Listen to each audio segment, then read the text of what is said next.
Hey. So, my name's Zach. I work for an organization called Teen Challenge. We deal with people who struggle with addiction, life-controlling issues. Sometimes it's just people that really don't have any direction in life and they want to, find a different way to live. And so, the interesting thing about Teen Challenge is that everybody who works there has been through the program and has had, their own personal struggles with addiction.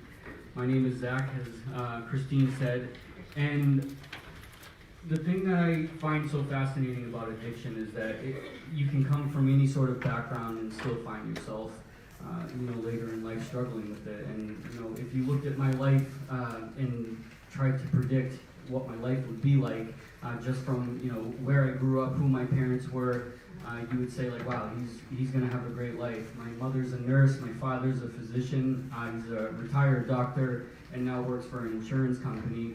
And I grew up in New England. It's a great place to grow up. It's a great place to live. I grew up on a huge farm with tons of animals. And now reflecting back on my life, there was one thing I could always see, and that's I was always getting into trouble. I always had this mischievous kind of way about me, and I just, felt like there was always something racing in my mind. If I can remember one thing, it's that my mind just never stopped. It was always going. I was always thinking about what am I going to do next? What does tomorrow look like? How do I feel about this? Do I feel right about this? And the questions just started to build up, and it carried with me through my adolescent years. At 12 years old, I had just gone through the 6th grade with 0 friends. I was bullied to no end. I really don't know why. People are just mean sometimes. I was bullied because my dad was a doctor and everybody thought we were super rich. I was bullied because I was vertically challenged, short.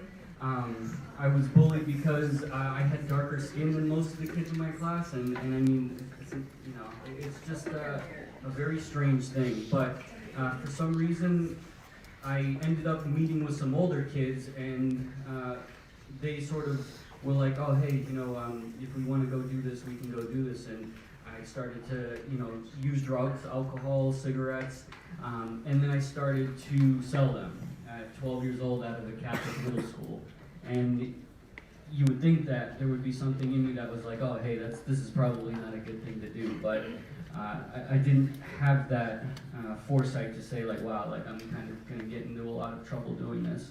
And as I sort of, progressed into high school and didn't have any behavioral changes, it just, began to get worse. The only difference was I had a lot of friends in high school, and I had a great time. And I was a pretty good student. I was a varsity hockey player, football, and, I sort of just kind of continued this double life. I would go to private school during the day, and then after I would kind of slip into this other world where using drugs and narcotics and sort of committing crimes and getting into trouble was just a normal thing. And it's not like I got an injury and had surgery and then I started to use prescription painkillers. It was just this continued behavior that I didn't see as going to be a problem later in life. And everybody that struggles with addiction, kind of has the same story. They come from different backgrounds, but they ultimately ended up getting addicted to something that was controlling their life. And I failed out of college right out of high school. I came back home with my tail between my legs. I had graduated from doing marijuana and acid and all of those party drugs and drinking a lot to doing cocaine, and I sort of told my parents hey, I'm struggling and this is where my life has gone. And they were like, yeah, we kind of figured something was going on. Nobody gets a 0.5 GPA without something in their life being wrong. So my grades were straight Fs and the occasional D, and that's just where using took me. But I decided to go back to UNH and try to get my education on track. And I ran into a friend, and we went to go hang out with his uncle who sold drugs, and we went there to get some cocaine, and I ended up taking my first hit of crack that night.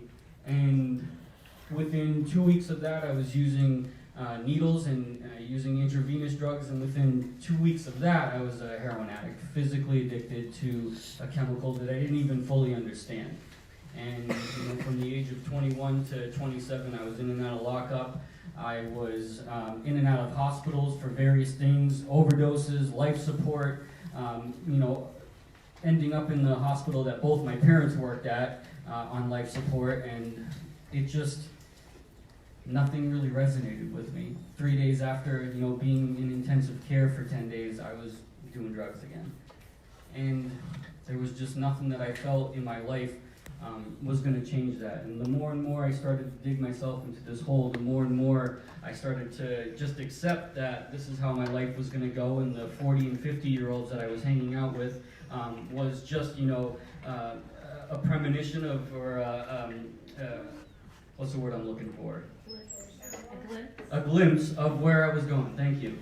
And so you kind of get into this rut, and it all started back when I was younger and not making good decisions. I had plenty of opportunities to say yes to getting help. I mean, I would see counselors, but there was no sincerity in my life about it.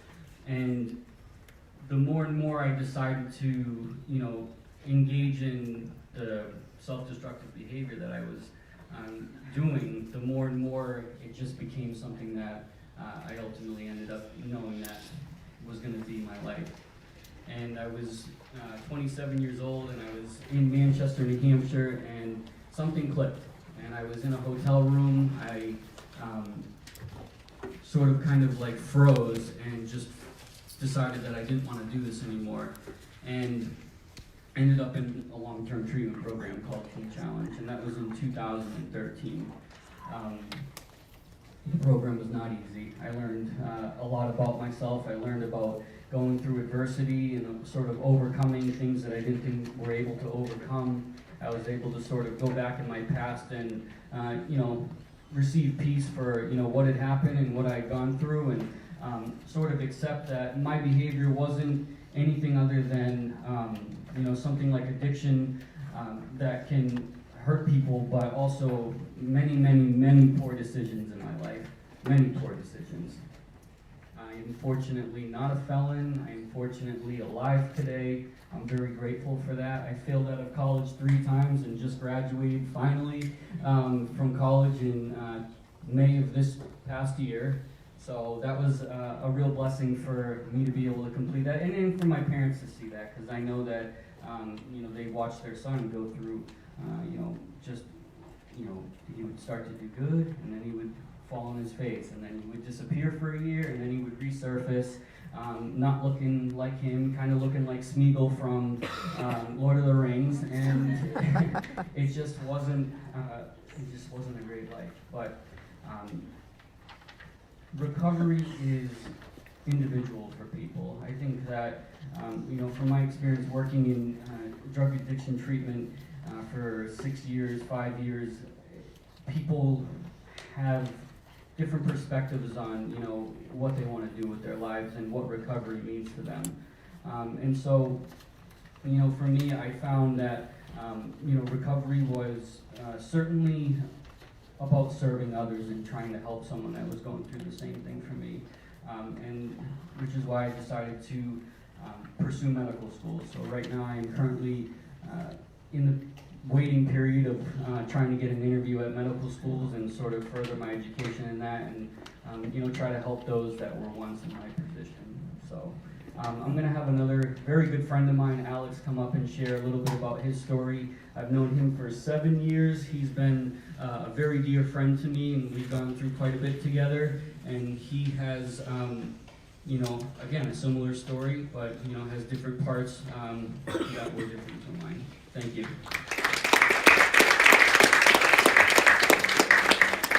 Hello, my name is Alex Polito. I'm 33 years old. I'm from Laconia, New Hampshire.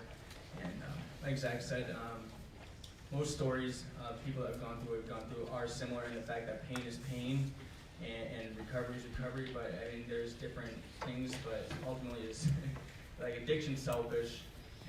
And my addiction came out of a thing that happened to me that I ultimately had no control of. that I allowed to shape and guide and be the main factor in everything that I did in my life. But it was all because of me, because I didn't want to go through something again. But again, there's two sides of everything, where when it's selfish, you don't realize the pain that you're then causing others, which is very similar to the pain that you once received of your own. So I came from a very dysfunctional family. I had an abusive alcoholic father that if he even kind of got the scent of alcohol, he was off and running, and he wasn't done until he was in a knocked out, passed out, not coherent at all in any form. He was very verbally abusive to me, my siblings, my mother, and by the time my younger brother was born, so as the third child, my mom couldn't do it anymore and she left him. He then kind of went off the rails. He molested my sister when he had the right to be weekend dad. He actually then tried to break into my home to kidnap us and ended up putting my mother in a coma at that point. And then when push came to shove, when the state gave him an opportunity to change his life to follow the ABC plan, because my mom was too scared to press charges, or actually still knew who he was if he was inebriated. She knew that he was a good person, so she didn't want to press charges. But when push came to shove, he kind of just packed his stuff up and left us. And what that did to me was instill this thing that there was something wrong with me. I could not understand the fact that I have a person that brought me into this world that claimed that he loved me, that even despite his mess, that I was able to forgive him no matter how ugly it looked, that he just kind of disappeared. And so I went through middle school and high school kind of isolated. I was an introvert. I didn't make friends. I just had this wall because I just didn't ever want to go through what I went through again. And I don't think it was up until time to graduate high school and go into college that it started really affecting me, that I just wanted to be loved and accepted, because I really didn't know how to receive it. My mother wasn't a parent anymore. My mother was more of a friend, because she didn't know how to discipline after everything that I had gone through. I had a stepfather that did the absolute opposite. He thought tough love would be a way to shape me and kind of get me in line for what the future held, and all it did was create a bigger barrier. It actually created this hate that I had for him, because not only that, he still was under the label of a father, and I just saw what one did to me. So I had the opportunity to go to college in Philadelphia, and in that moment I thought I was going to recreate my life. I was going to become something that people would like and love and want around all the time. I just had a very distorted image of that. I don't know if it was from the music, the movie thing. I just thought that this party person would be something that everyone would just love to be around. And I didn't know boundaries. I didn't have this thing that registered how much was too much or what was good for that. And I just wanted to, like I said, be loved. So if there was an opportunity to be crazy, I got crazy. No one knew who I was, so I was creating it as I went. So if we were drinking, I was the person that wouldn't stop drinking until I was blacked on the floor. And then the next thing you know, drugs were coming around, and I did anything and everything, not realizing the consequences that they had, because I didn't really know what I was doing in general. Until one night, I actually was drinking with a friend. We used pills, we were using Valium, we were using Oxys, and I woke up the next morning holding my friend as he died in my arms. And again, never really hit me. I don't think it started hitting me until years later. I was more just in that moment, like just frozen, stuck, like what is that? It just nothing made sense. I wasn't allowed to return home for another couple months. I had to wait and see if the mother wanted to press charges, which she didn't, so I was able to go back to New Hampshire. And in that moment, I probably should have sought help, but I didn't want to hear anything. Again, my walls just got deeper and higher, and I ended up moving out. I ended up starting life on my own, and went around to all the same friends that I grew up with that were all in the same thing that I was experimenting. And so my addiction just took new heights and just in different form. I wasn't scared of pills and alcohol, because I was scared of the idea of ODing. So I started using cocaine, which quickly turned into crack, which quickly turned into a needle in my arm. There's nothing that I haven't been through with my addiction. I've been in treatment programs time and time again, long-term patient. I've been in jail. I've been homeless. I have just, my addiction, my selfish acts have destroyed anything and everything I love. Like, I was always the person that was saying if I just had a better opportunity or better chance, something would be different, but it's not. Like, I was gonna find the same results no matter where I went until this changed.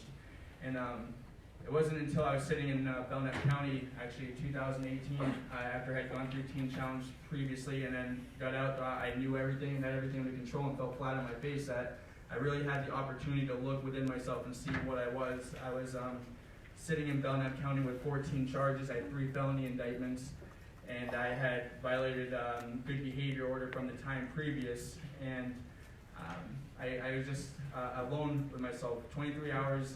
Just really, I couldn't numb, I couldn't blame anymore. I had to just accept for what I was, and what I was a scumbag. A selfish person that just didn't care about anyone or anything except for the way I felt. Like, God gave me, and I sorry to say that, but like he gave me an opportunity to be a father, to rewrite the wrongs that I had experienced. And I had 2 beautiful girls, but that didn't do anything. It didn't change anything because I was so selfish. I'd be the guy's like, oh, I'm gonna give them a better life because I'll buy them this or I'll do this for them, but my heart didn't change. And when I relapsed, I was the guy that would give him the nicest thing for Christmas and the next day return it to get his money for his fix. Like, I didn't know how to love. I don't know what love looks like. I was a selfish person. And so when I sat in that jail cell and I cried out for help and I made a phone call, it was actually Zach that came out to Belknap County and bailed me out and brought me back to Teen Challenge, and my life hasn't been the same. I pled guilty to 2 misdemeanors, but I'm not a felon, as he said. Like, I have the opportunity to do something with my life. I don't know what that looks like yet. I just know that I want to help people and show them that there is such thing as hope in a very dark world.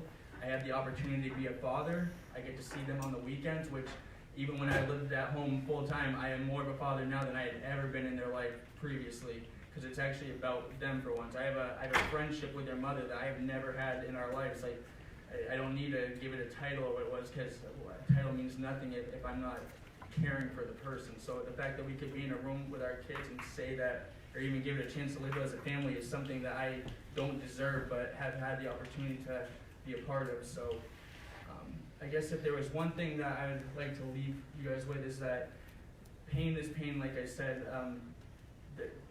There's an opportunity for you to be who you are, because there's only one of you. Don't strive to be like the group or the community or what you think is cool, because there's already that person there. There's things that are out of your control that you will never have the opportunity to change. So don't base your life upon what someone else thinks that you need to become. Like, be you, be comfortable being you, and speak up. If there's things that you're going through or struggling, there is not a person that is higher than you, whether it's a parent or a teacher that hasn't been through it. It might not have the same face, but it's the same experience, and they have wisdom, they have insight. Like what is in the darkness, no one can help it. If you shine a light on it, there's help everywhere if you give it the opportunity. Thank you.